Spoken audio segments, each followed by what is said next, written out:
সকাল সকাল সমস্ত বাইরের বাসি কাজ সেরে নিয়ে চলে এসেছি দেখো রান্নাঘর পরিষ্কার করতে। কারণ রান্নাঘরটাই আমার হচ্ছে সকালবেলা সবচেয়ে ব্যস্ততম মানে জায়গা। কারণ এখানে আমার সকালে দুটো তরকারি করে দিতে হয়। তোমার দাদাভাই যেহেতু অফিস যাবে তাই আমি সকালবেলায় চলে এসেছি রান্নাঘরে। আর দেখো রান্নাঘর মোছার পর দেখছি যে বিস্কুট নেই, আগে বিস্কুট চা দিতে হবে, তাই এই বিস্কুটটা ডিপের মধ্যে ভরে নিলাম। আর চা এদিকে হচ্ছে, চাটা এক্ষুনি নামিয়ে দিয়ে আসবো। আর এদিকে তো আমি প্রেসারে আলু সিদ্ধ বসিয়ে দিয়েছি, যেহেতু আলু দিয়ে তরকারি করে দেবো সকালবেলা, তাই। আর আলুর সাথে অবশ্য সয়াবিন দিয়ে দেবো, সেটাই করে দেবো আজকে, সয়াবিন আলুর তরকারি।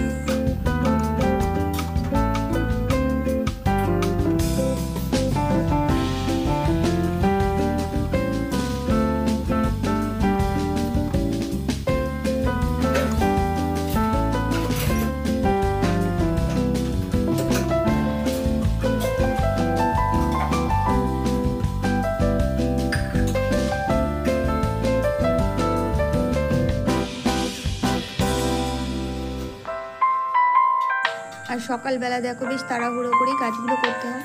চাটা দিয়ে এসেই আমি এক্ষুনি তরকারি বসিয়ে দেবো, তা না হলে আমি তরকারি রুটি করে দিতে পারবো না। 7:30টার মধ্যে বেরিয়ে যাবে, তার মধ্যে আমার প্যাকিং করেও দিতে হবে।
দেখো তোমার দাদাভাইয়ের রেডি হয়ে বেরিয়ে যাচ্ছে জুতো পরে, এবার বেরিয়ে যাবে।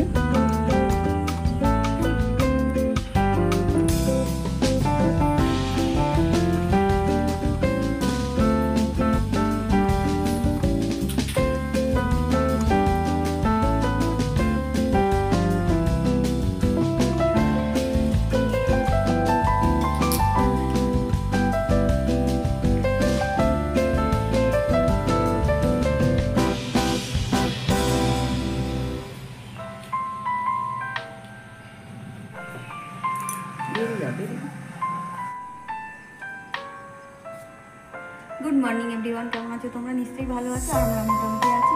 আমার এভরিডে লাইফস্টাইলে তোমাদের সবাইকে জানাই অনেক অনেক স্বাগত, অনেক অনেক ভালোবাসা। তো আজকে দেখো এখন মানে সকালে কাজকর্ম হয়ে গেছে, তোমার দাদাভাই তো অফিসে বেরিয়ে গেল, রুটি তরকারি করে দিয়েছি। আর এখন আমাদের বাবু বাড়ি আছে, আমি আর বাবু দুজনে টিফিন করে নেবো, আর তারপর সব বাকি যে সমস্ত কাজগুলো করবো। আর তোমার দাদাভাই তো ঘর মুছে দিয়ে গেছে, তাই মানে ঘর মোছাটা আমার আর করতে হবে না। অন্যান্য কাজ মোটামুটি সবই হয়ে গেছে, এবার রান্নার দিকে আর আনাজগুলো মানে যা রান্না করবো সেগুলো কাটাকুটি করবো, তো সেগুলোই তোমাদের সাথে শেয়ার করবো। তো চলো তার আগে এখন টিফিনটা করে নেব। দেখো বাবু আর আমি দুজনে টিফিন করে নেব, তাই তরকারি তো সকালে হয়ে গিয়েছিল, কিন্তু রুটিটা আর শিখিনি, আমরা খাবো গরম গরম করে খাবো বলে সেই জন্য। আর এখন দেখো গরম গরম করে একদম দুজনে মা ছেলে খেয়ে নেব।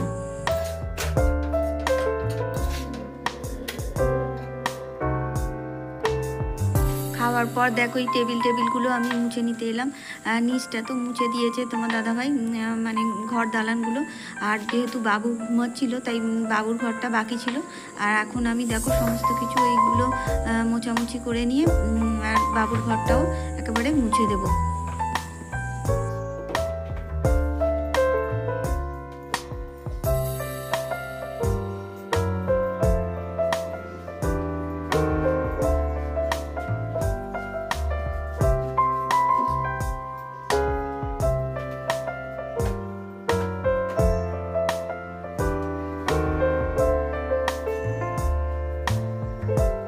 দেখো চলে এসেছি বাবুর ঘরে, একেবারে এই ঘরে ও পড়ছে, আর রান্নাঘরে মোছাগুলো ঝাড়াঝুড়ি করে নিয়ে তারপর ঘরটাও মুছে দেবো।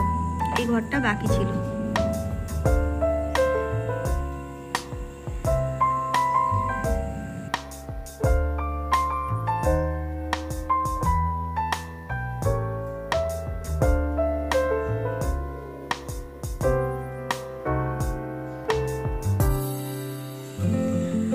ঘর মোছার পর দেখো আবার সোজা চলে এসেছি রান্নাঘরে, কারণ রান্না বাকি আছে। এদিকে ভাত ফুটে গেছে, এদিকে ডালটাও সিদ্ধ হয়ে গেছে।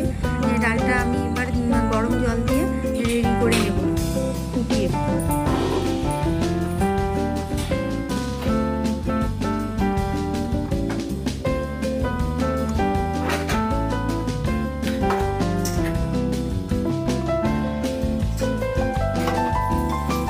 নিরামিষভাবে আজকে এঁচোড়ের তরকারি করে নেবো দেখো। আর তেজপাতা আর জিরে ফোড়ন দিয়ে দিয়েছি। এবার এঁচোড় আর আলুটাকে ভালোভাবে কষিয়ে নিয়ে যেমনভাবে তরকারি করে নেব।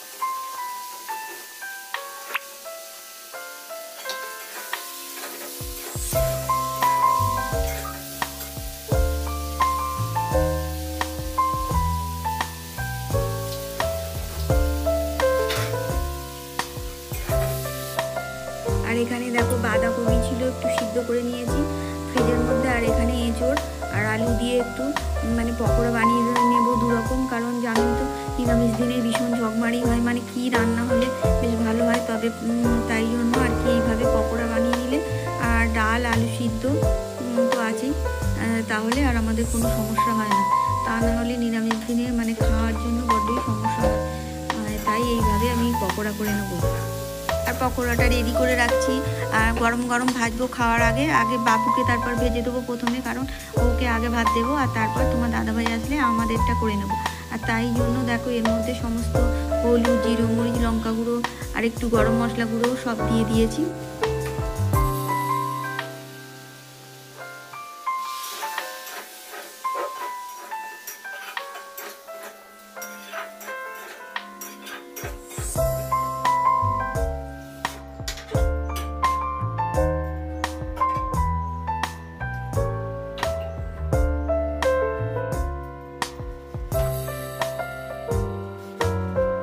বেসন তো দিতেই হবে, দুটোতেই বেসন দিয়ে একদম সমস্ত মশলা দিয়ে রেডি করে রেখে দেব। আমার সমস্ত প্রিয় দর্শক বন্ধু যারা আমার ভিডিওটি দেখছো, তোমাদের জানাই অসংখ্য ধন্যবাদ। আর নতুন বন্ধুদের জানাই সাবস্ক্রাইব করার অনুরোধ। পুরনো বন্ধুদের কাছে অনুরোধ রইল লাইক কমেন্ট শেয়ার করার। তো এইভাবেই আমাকে সাপোর্ট করো, তাহলে আমি একটু এগিয়ে যেতে পারবো।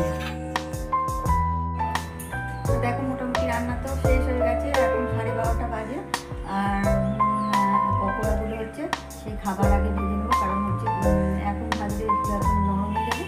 তাই এখন একবার স্নানটাগুলো করে নেবো, যখন পকোড়া ভাজবো আবার তোমাদের সঙ্গে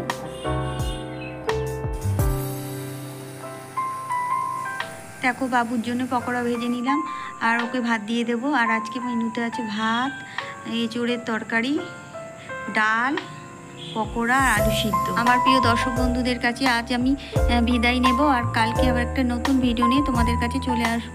ততক্ষণের জন্য তোমরা ভালো থেকো, সুস্থ থেকো, আনন্দে থেকো আর সবাইকে আনন্দে ভরিয়ে রেখো। টাটা।